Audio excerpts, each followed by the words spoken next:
Let's start off with the recruiting news of the week. Justin Williams will finally make his call, fellas. Yeah, pretty exciting for Georgia, man. I think if things go the way that we expect they will, I've got my RPM pick in for Georgia and have for a week or two now. So I feel good about where they stand going into this thing. And man, you want to talk about perfect timing and getting things right when you need them. DeMarcus Riddick set to announce his final decision here soon. That's never a good thing when a guy's already committed and having another commitment ceremony. So I think that's the 26th, if I'm not mistaken. And we'll find out about Justin Williams tomorrow. Like I said, I feel really good about where Georgia sits going into this. Number one linebacker in America. I like the size on this guy too. That's Jake Rowe and I were talking about comparing and contrasting last year's class to the potential class this year. And if it goes the way that we're thinking it might, you get Justin Williams, you get Chris Cole, and you get Chris Jones in this class. That's a really impressive haul to follow up off of what you did last year. And from a size perspective, they're better. I mean, that's the one level up they have. Better athletes, TBD. Raylan Wilson's one hell of an athlete, as is CJ Allen. Troy Bowles is a guy with some positional flexibility. Will he stay at linebacker? Will he possibly drop to a star or a safety? Doesn't really matter. The difference, though, is there's some big bodies in this class when it comes to that linebacker spot. Justin Williams, chief among them. And from the people I've spoken to, it's really not a debate when you're talking about who's the top linebacker in this class, and it is Justin Williams. Yeah, he didn't really – maybe it was because Riddick seemed like he was going to be in the class for a little while, and then we kind of saw how the tea leaf started to turn with him. Justin Williams will kind of be like a sneaky – even for as good as he is, seems kind of like a sneaky addition to this class if it does pan out that way. Yeah, it's not – I don't think it's what you would have had circled going into this. Like you said, I mean, the Riddick thing – I think the Riddick thing really changed everything in terms of what people's expectations were. And so you came into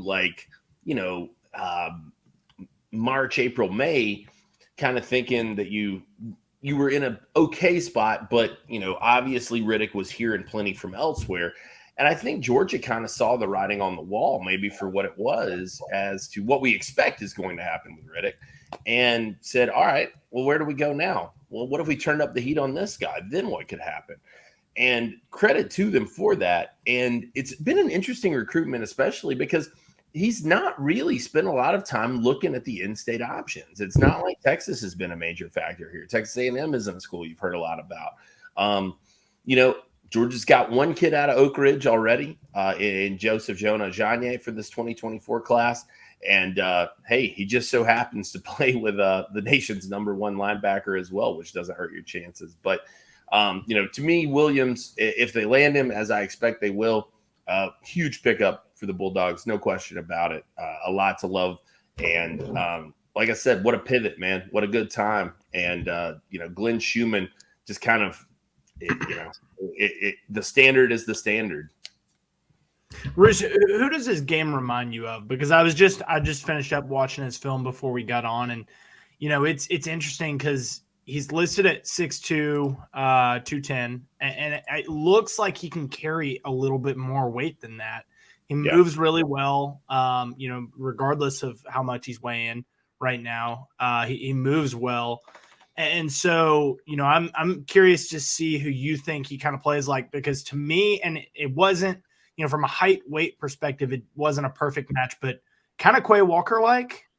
I could see that. I could see where you're going with that for sure. Another guy who I feel like has a similar body type and had some of that athleticism, although it was a little bit more raw, is Channing Tindall. The way that he kind of was built, I think reminds me a lot of where Justin Williams is right now. But Justin's a more prospect. Depending on where you were looking, Tindall was like a 3-star, 4-star guy. But it's a situation for him where, he's really kind of at the top of his game. He's playing great competition. Tindall was a developmental prospect, and he developed in the way that people expected he would. I was really high on Channing coming out of high school. this kid has it all kind of going for him. And like I said, from a build standpoint, I think from the game standpoint, reminds me a lot of the good things Channing did, but he's further along at the same point. A little bit Jalen Walker-like, too. I can see that. As I was talking about Quay Walker, I kind of had that thought. Jalen listed at 6'2", 230. Like I said, 6'2", 210 for Justin Williams. And again, I feel like, he gets in a college weight program. They're going to shift that weight around. They're going to find ways to put pounds on. And I think he probably could get up to a 225, 230 type guy. Yeah, I think so too. I don't think that's out of the question in the least. I think that you mentioned that Jalen Walker comparison. I think that's a really good one too. And it seems like, I don't know that the kid's quite as vocal, but he seems to have a similar kind of head on his shoulders to Jalen Walker in terms of the way that he approaches the media and the way he answers questions. So that's exciting too. And obviously, that fits well within the mold that George is looking for in terms of the guys that they're trying to build their program around. I think that this kid will be a natural fit if he ends up in red and black. Craig Lawson says Williams is a mix between Ray Lewis, Brian Urlacher, and Mean Joe Green, except he's better than all of them combined. That didn't quite make it onto our scouting report of Justin Williams, but we will file that away, Craig. Tomahawk Dog says, go Dogs. Justin Williams, come on to LBU. Yeah, at this point, I think it's okay to say Georgia's LBU. Georgia's a lot of U's at the moment. Historically, RBU. Maybe that's taken a back seat to TEU over the last couple seasons, LBU. And I would say with the depth of this Georgia team this year, DBU could also be in the mix. Bold Brett but fair. Womack, welcome in. I don't know if you're at work tonight or not, but we always appreciate you joining in. And I just want to tap into the excitement of this week. Dylan Brooks, yeah, if you start for SHU, you get drafted. Unquestionable. Even if you don't, you still get drafted. Go look at what Kirby had to say about Glenn Schumann last week at SEC Media Days. And, the praise that he has continuously given him, you can tell that what Kirby was for Nick Saban, Glenn Schumann is that for Kirby. He is the guy that he has molded to be his right-hand man along the way. And so, do I think a head coaching job is in the future here for Glenn Schumann? Probably before too long. Yeah, absolutely. But I think that says a lot about the kind of guy that he is when he's getting that kind of praise from Kirby, talking about how much he trusts him and that he feels like, look at that linebacker room and the way that he's continuously developed that room and the way that he turned it around. Obviously he inherited a pretty damn good player in Roquan, but that 2018 linebacker group was not all that great. The way that he's turned it around and started recruiting, starting with that 2019 class, bringing in Nakobe Dean, he has turned that room around. Yeah, and he's going to have the opportunity to kind of pick and choose in the way Dan Lanning did. He's going to be able to wait around for a good job. He's not going to have to necessarily go make hay in the Sun Belt Conference, and climb his way around. I think that, and also, listen, credit to Dan Lanning in a big way, I will say, for this 2024 class. He has Oregon in the mix with a lot of these guys that Georgia is kind of neck and neck for. Justin Williams is one of those guys. Nate Frazier has Oregon ranked up there very highly as well. Aiden Breland is a guy that they're battling over. So Dan Lanning out here doing a fantastic job. And hey, look, imitation is the sincerest form of flattery. I think he's doing a pretty good job of trying to take the model that he learned under and was so successful with and putting it in Eugene. Just back to Justin Williams for a moment. Guys in my text thread talking about this commitment coming up. A couple of them said that he reminds them of Nakobe Dean, and I thought, that's a great comparison to make, but he's got a little height on Nakobe Dean. Yeah, no, absolutely.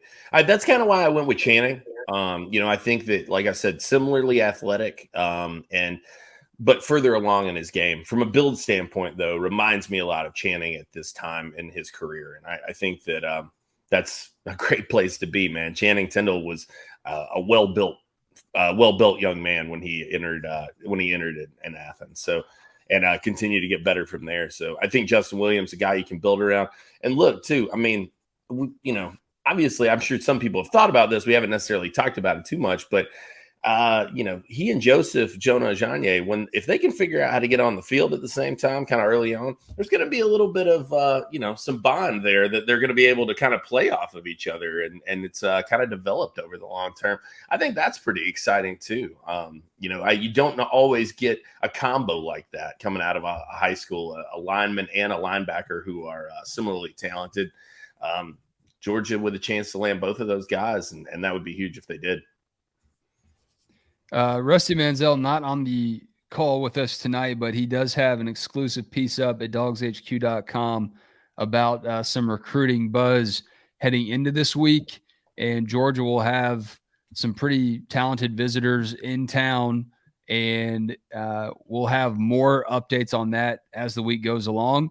But that quarterback that everyone wants to talk about, Dylan Raiola, he's like everyone's shadow in this class. So if Georgia lands a better than expected class, even than what you expect at this point, Dylan Raiola deserves a lot of credit, man. He is almost like he's on the recruiting staff right now. He's helping the coaches out, and he's doing everything he can to help seal this thing. So stay tuned with Dogs HQ later on this week as we give you more updates and insights into what's going on in Athens.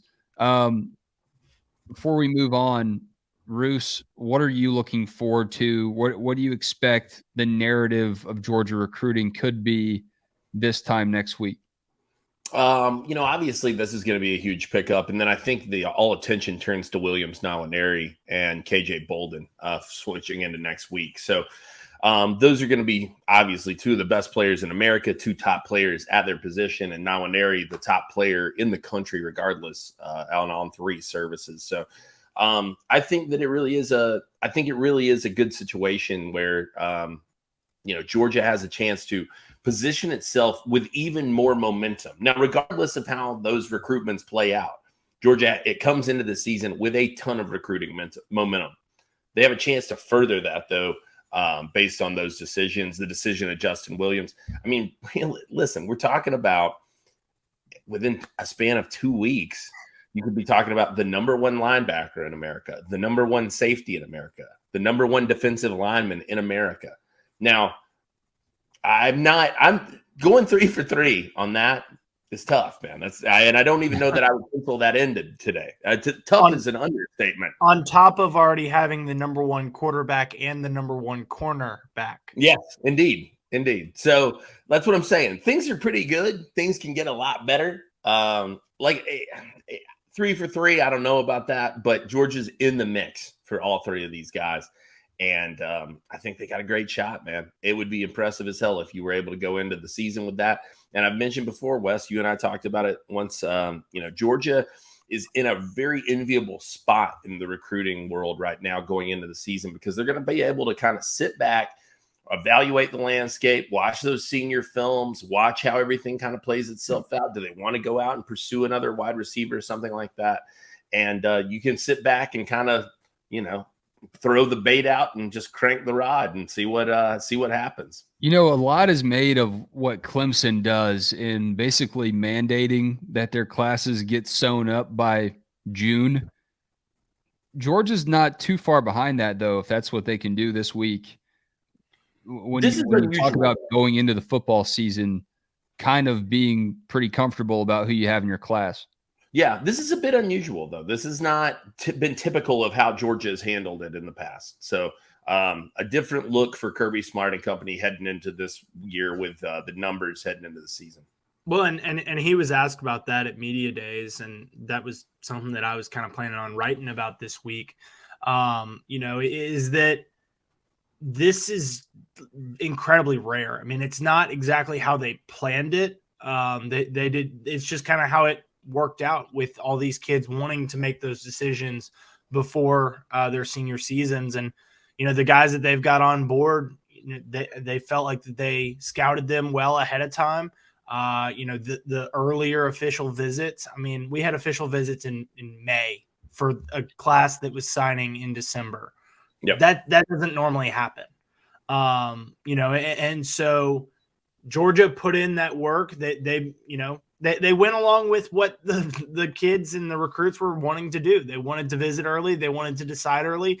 Georgia's all on board with that and allowed them to do so. And, I think that's a credit to what Kirby and his staff have done well ahead of time. They're not waiting around, for this senior season. They're not waiting around, for summer evaluations. Sure, there's some of that in there too.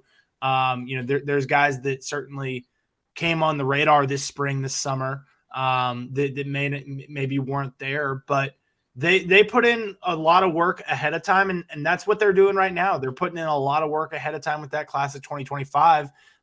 So that's the biggest advantage to having 2024 wrapped up early, or majority of it wrapped up early, is that you can get a jump start on 2025. Yeah. Craig Lawson put it on a t-shirt, buddy. That's right. Craig, go out and see what happens.